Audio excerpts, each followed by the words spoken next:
everyone, welcome back. If you're new here, then welcome. Tanchikia Ramizumi. My name is Abigail, or Abby, Abigail Dishnikashun. I am Métis and autistic and love talking about autism stuff. So this is where I do that.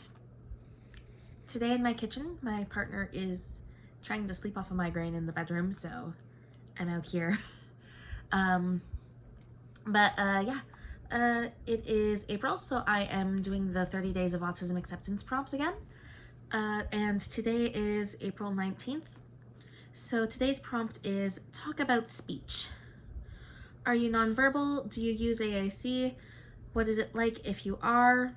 If not, do you have trouble controlling the tone of your voice? Do people often misread you based on your tone, like thinking you're angry when you're not, for example?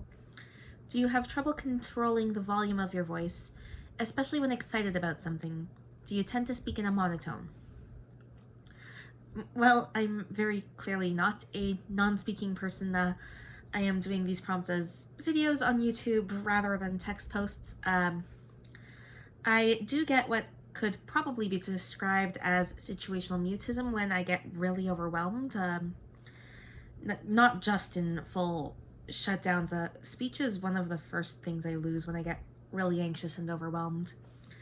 I do have some trouble with talking.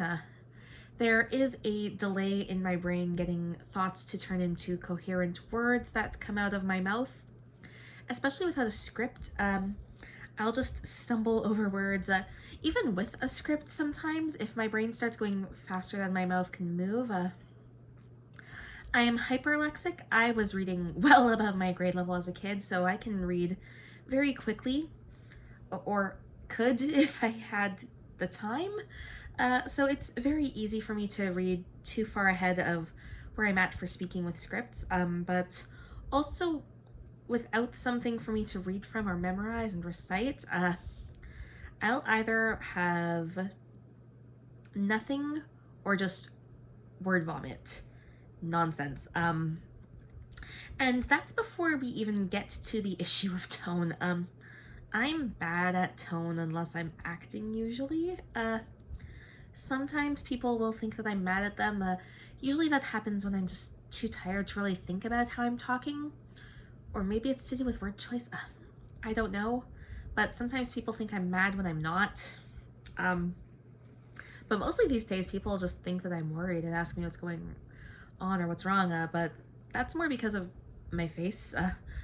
I'm now just very quiet and don't talk much, and people mistake my thinking face for being anxious, which I'm not anxious anymore these days as much as I used to be. But enough about my face. My weird facial expressions are not the topic. My talking is. I also struggle with volume. I get loud when I get excited, and this was more of an issue in high school, but I'd get told to stop yelling. I'm a bit better at controlling my volume now, though, and on the bright side, I'm one of the best in my local community theater group for projecting because we don't have mics. I am one of the few people that can consistently be heard, which is really good. I'm proud of that.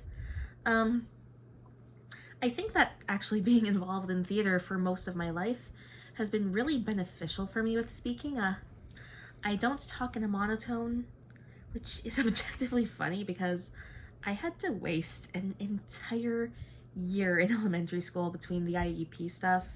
They were having me try everything under the sun to get me to hold a pencil correctly.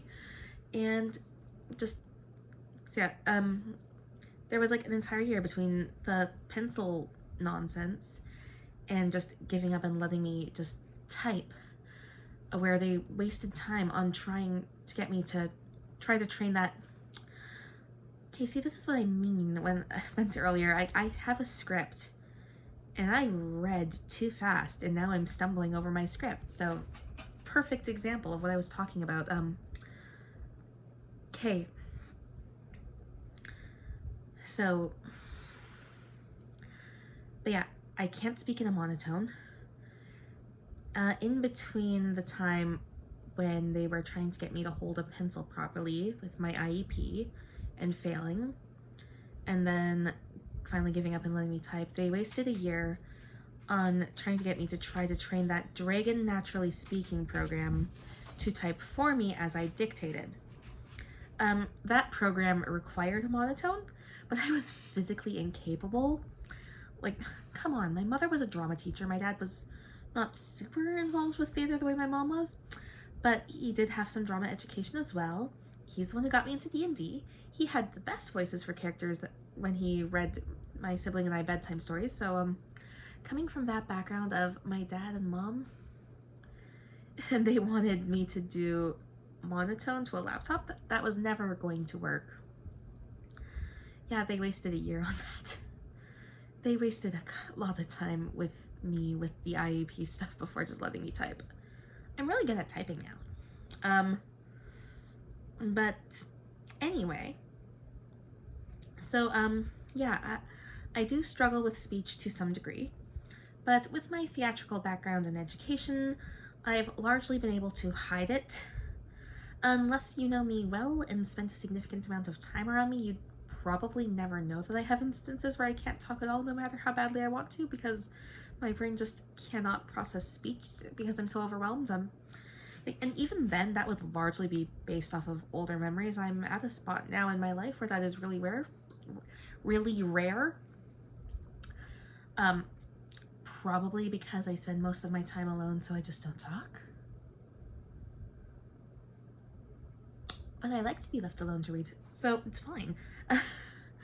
Anyway, I don't think I have much more to say on this particular topic, so I'm going to end this here. Thanks for watching, merci pour ton temps. Don't forget to like and subscribe, and I will see you again for tomorrow's prompt. Bye!